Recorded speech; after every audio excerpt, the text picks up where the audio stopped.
day everyone, I'm Kyle Santiago and this is Global Focus, Student Edition. In today's future we'll talk about an issue that continues to affect many young Filipinos.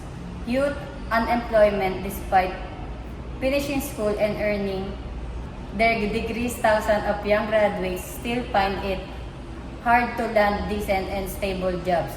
According to the Philippine Statistics Authority, the unemployment rate among the youth remains significantly high compared to other age groups. Many young people are left waiting, hoping the opportunities that match their skills and education. This issue connects directly to Sustainable Development Goal number 8. Decent work and economic growth. The goal promotes productive unemployment, fair wage, and economic opportunities for all, especially for young workers who are the future of our labor force. To understand this issue more deeply, our team asked several students to share their thoughts about the cause, effects, and possible solution. I think one reason why many young people can't find jobs is the lack of experiences. Most companies prefer applicants who already have work experience, but fresh graduates like us don't have that yet. It becomes a cycle that's hard to break. That's very common challenge for many graduates.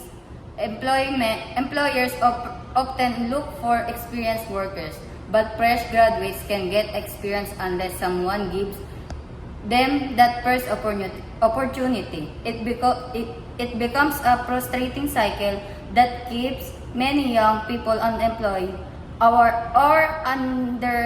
underqualified in the eyes of hiring companies. For me, it is totally disregarding after spending your study. It's sad when you cannot find jobs right now. Some graduates accept jobs that don't match their course just to earn money. That's what we call underemployment. That's right.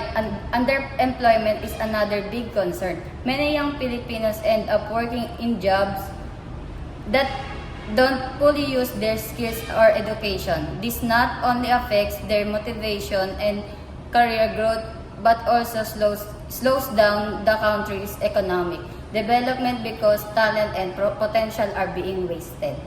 I believe schools and companies should work together to give students internships or training programs. That way, we can gain skills before graduating. Supporting Sustainable Development Goals 8 means promoting decent works and helping young people prepare for real job opportunities. Excellent points. Collaboration between schools, business, and the government is truly essential. Through partnership that provide internship on the job, training, and job matching programs, students can gain valuable experience even before they graduate. And boost the local economy. Meanwhile, the government can strengthen programs that support job creation, skill development, and fair labor policies to ensure that work opportunities are available and accessible to everyone. As students, we also have a role to play. We can take an internship seriously, attend seminars, and improve our soft skills, such as communication, time management, and teamwork, to make ourselves more prepared to the real world. To summarize, youth and unemployment remains one of the most pressing issues in the Philippines today. It affects not only individuals but also families, communities, and the nation's progress as whole by supporting sustainable development. Goal 8, we are taking a stand for decent work, fair opportunities, and inclusive economic growth. It's time for us, the youth, to prepare, adapt, and take action toward a future where every Filipino has the chance to work, grow, and succeed. Once again, this is Kaya Santiago, and you've been watching Global Focus Student Edition. Thank you for joining us.